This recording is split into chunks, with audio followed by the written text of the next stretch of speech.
In a landmark development, hundreds of families fleeing from areas controlled by the armed militias in eastern Ghouta near Damascus, running away from guns holders. More than 4,000 civilians, including kids, women, and elders, have reached to districts where the governmental forces are controlling over.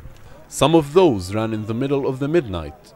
Others presumed the absence of the Islam Army's checkpoints and threw themselves into the Syrian army that provided them with the urgent support needed, including food and urgent health aids.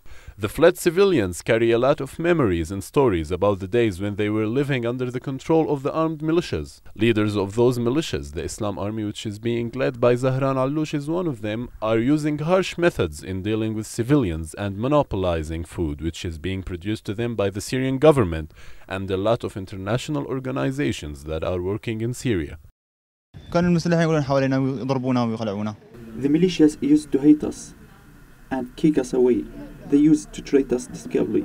They won't let us speak, and if someone does so, they used to target him. Armed groups have closed the schools in the eastern Ghouta, and they have stopped the educational process which is already going on in the areas that are controlled by the Syrian government. وين بدي أدرس بهذا المسلحين ليش بيخلونا؟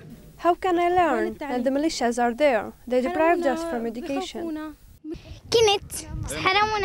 I used to go to school, but they deprived us from doing so. The last time I went to school was about a year ago. The escapers said that there had been a lot of harsh practices that are used by the militias against the civilians who didn't agree to hold weapons and fight. No one could live a normal life without the fear of those groups. The arrival of thousands of civilians to areas that are controlled by the governmental forces gives us an impression that the Syrian army is fighting with an iron hand and doing the best to help civilians who are longing for peace. Firas Saloom, Middle East Channel, Damascus.